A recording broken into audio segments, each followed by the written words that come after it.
তো তার কাছে আমাদের পরের প্রশ্ন হচ্ছে যে সার্জারি যে উনি করছেন, এটা সাকসেস রেট কেমন? অর্থাৎ PLID যে রোগী যারা অনেকেই আমাদেরকে প্রশ্ন করেন যে অপারেশনের পরে ভালো হয় না, আবার আগের চাইতে ব্যথা বেড়ে যায়, নড়তে পারেন না, চড়তে পারেন না, স্বাভাবিক জীবনে যেতে চান না, পারেন না।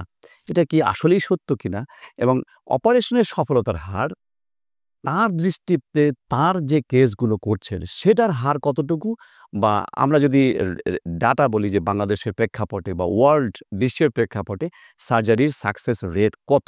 এই ৩ টি বিষয় ওনার কাছে জানতে চাইব। প্রথমত ওনার রোগীদের ক্ষেত্রে, দ্বিতীয়ত বাংলাদেশের সমস্ত PLID অপারেশনের ক্ষেত্রে এবং তৃতীয়ত ওয়ার্লড ওয়াইড।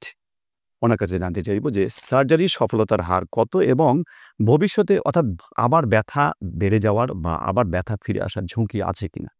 ধন্যবাদ। অত্যন্ত গুরুত্বপূর্ণ প্রশ্ন। আসলে এটার উপরে আমাদের রোগীদের আত্মবিশ্বাস এবং তার সাথে ভালো হওয়ার যে বিষয়টা এটা অত্যন্ত পারস্পরিক নির্ভরশীল।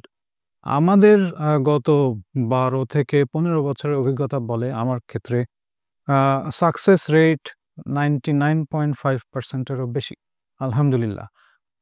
মূলত যে অসুবিধাগুলো রোগীরা ফেস করেন অপারেশনের পরবর্তীতে সেটা হচ্ছে ১ নম্বর হচ্ছে ইনফেকশন, ২ নম্বর হচ্ছে রিকারেন্স অর্থাৎ আবার পুনরায় হওয়া, আর ৩ নম্বর হচ্ছে যে অপারেশন যেই কারণে করা ব্যথার উপশম হওয়া সেটা না হওয়া। এই ৩ টা মূলত কমপ্লিকেশন নিয়ে আসলে রোগীরা পরবর্তীতে আমাদের বইপত্র বলেন কিংবা গবেষণা প্রবন্ধ বলেন এই বিষয়গুলোকে আসলে হাইলাইট করা হয়।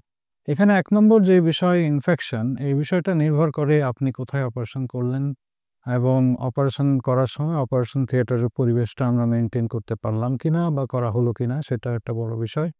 সাধারণত উন্নত সেন্টারগুলোতে ইনফেকশন কন্ট্রোল মেকানিজম থাকার কারণে ইনফেকশনের বিষয়গুলো হয় না।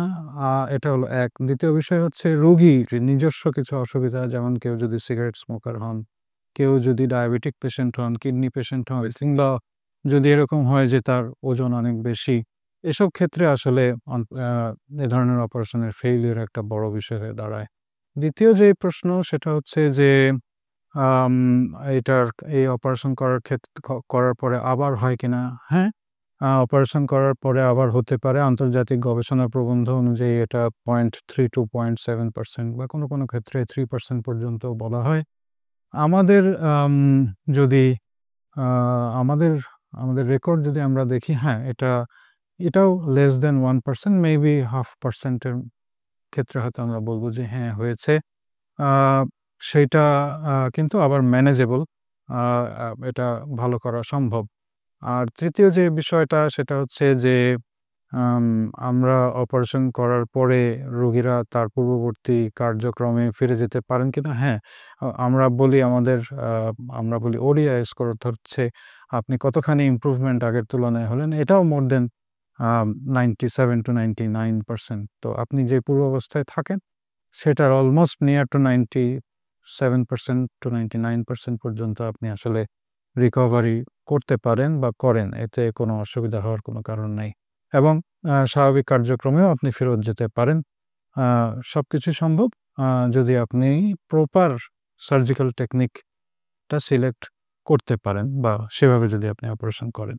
খুবই আশার বাণী যে 99.5% ক্ষেত্রেই আসলে আর সমস্যাগুলো হয় না এবং আপনি একটা নির্দিষ্ট সময়ের পর আবার স্বাভাবিক জীবনে যেতে পারেন এবং এটারও পার্সেন্টেজ অনেক বেশি। এবং ওয়ার্লড ওয়াইড যে গবেষণা বলছে সেখানে 2 to 3%, 2 to 3% কিন্তু রিকারেন্স হতে পারে। 2.3% রিকারেন্স হতে পারে। আবার PLID হতে পারে। কিচ্ছু করার তো নেই। আমাদের তো হাত নেই। আমাদের হাত নেই, কিন্তু আপনাদের হাত আছে।